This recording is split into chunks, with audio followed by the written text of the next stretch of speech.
Breaker Broke 23. I'm going to show you guys a neat little turntable that I picked up at a yard sale for $5. This is a Denon DP 26F fully automatic turntable produced by Denon from roughly, I'm going to say, the early to mid 90s to about the late 90s. It's a pretty nice little unit here. This is what I would consider an entry-level turntable. A little bit higher end than, say, like the Crosleys of today, because the Crosleys are running ceramic cartridges, and this particular unit has a diamond stylus, a conical diamond stylus, and so therefore it is not a vinyl plow or a vinyl killer. A lot of guys will poo-poo a turntable like this, especially in the vinyl community, but you know, this is a great starter turntable. Maybe you're not sure if you're going to get into the whole vinyl thing, or maybe just have a few of Dad's old records laying around. You don't really care, but you don't want to ruin them. Well, this may be the turntable for you, or something like this. In fact, I'll put a link below on a few modern turntables that will do pretty much what this one does. But these can be had on eBay. I've seen them going for about $20 to almost $40. And you can buy replacement belts. This is a belt-driven turntable. You can also buy replacement styluses. The stylus replacement number is a DSN-81. They have a little decal right here to show you.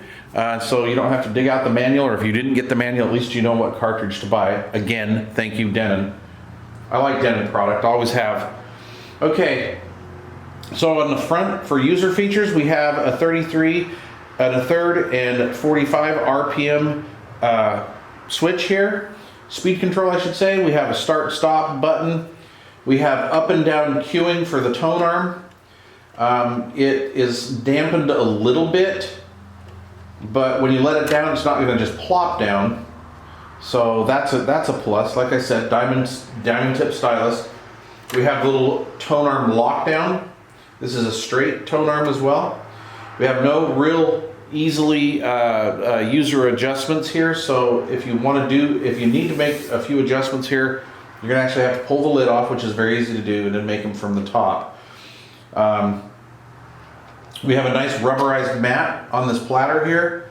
Back here, underneath the mat, we have a little access area to get to the phono and line output switch. So this turntable has a built-in Riaa phono preamp. So if you have a modern stereo or home audio receiver that does not have a phono provision for mode switch, or a phono switch, you can still use this turntable. You can actually just plug this turntable into like a CD input or an auxiliary input or even a tape input. You can plug this into your boom box. Now if you got an old vintage home stereo that has a phono switch on it, then you can turn off the amplifier in here and just go straight to phono and use your vintage receiver's phono input preamplifier, Riaa amplifier. So that makes it really nice. This thing is very versatile. We have a little spindle adapter right here for 45 RPM. We have these two little micro switches here in the platter, and they sense what size of record you have on here. So if you have a 7-inch record like a 45, it tells this tone arm where to start the record at, where to come over here and drop down and start on the record. If you have a full-size 12-inch LP on here, whether it's 33 1/3 RPM or 45 RPM, then it will do that as well, and it'll tell the needle where to go. If there is no record on here, it actually won't even do anything. It won't let it do anything. It'll start it, it'll try to go through its cycle, and then it'll just shut off, which is kind of cool. It has about a 3.5–4 foot AC power cord that plugs directly into the wall, so no AC wall adapters, wall warts, none of that cheesy stuff. All the power supply is in here. It's a DC servo controlled turntable, so that's pretty good in an entry-level turntable. So it has kind of a short RCA cable coming out of it to hook into your receiver. It's just about maybe 2.5 feet long. So that's okay. You really don't need too long of a cord. So that being said, let's spin some vinyl. Okay, what I have here today is one of my favorite demo albums. This is the Hammond Organ Spectacular on the Grand Award label. This is produced in about 1960, so my label says, Discogs says I think 61. Okay, so we're going to put it on. I am going to do this two ways. I'm going to go in fully automatic, or I'm going to do it manually. So if, you know, fully automatic, it's kind of a nice feature.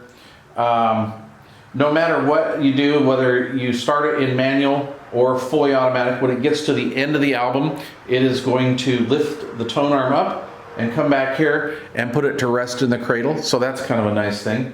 So for the squeamish heart, we'll start with the fully automatic.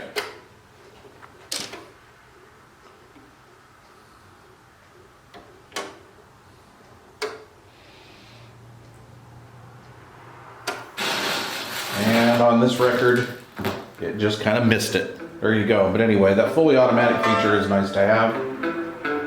This may need an adjustment. Okay? So what happens is you get over here to the end of the album. They call it the dead wax. Then it'll come back over here and rest. All right, now, if you're squeamish and you're new to vinyl, I'm going to do it my way. This is the old school way.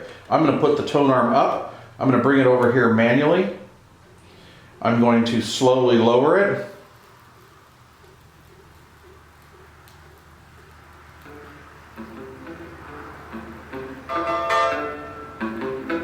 Okay, now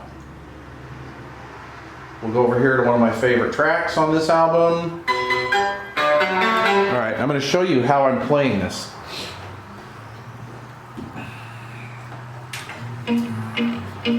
I'm using a Bluetooth speaker. It's not in Bluetooth mode right now though. What I've done is I used a conversion cord, and I'll put a link on how to get these, and it goes from the RCA outputs of the turntable to two female RCA connectors into a 3.5 millimeter headphone jack. All quality Bluetooth speakers have, because they have a built-in amplifier, obviously for the Bluetooth, they also have a auxiliary input, 3.5 millimeter stereo. So even though we're not in Bluetooth mode, we're still getting the amplifier that's in here. And this little setup right here will still fill a room, no problem. This will go pretty loud actually.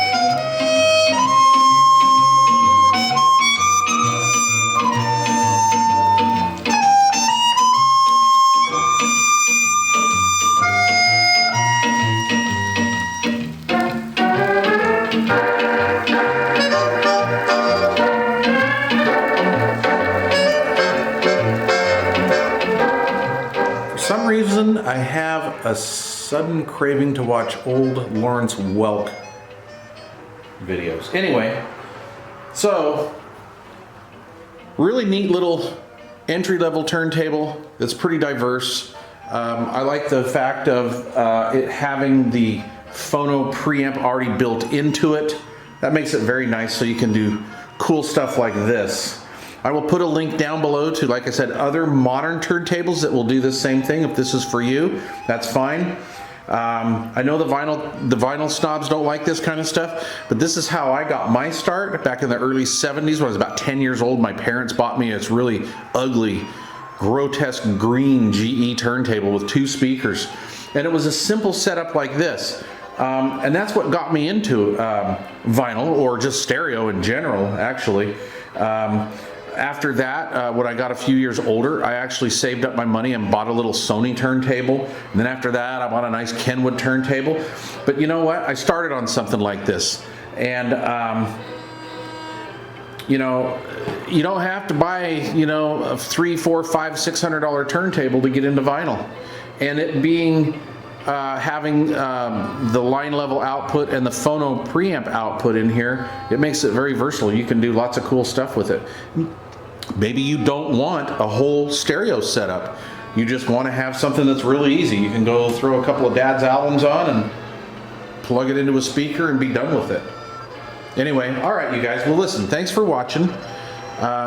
Keep an eye out for these little turntables. They're little diamonds in the rough, man. These things are just little hidden gems. They're awesome.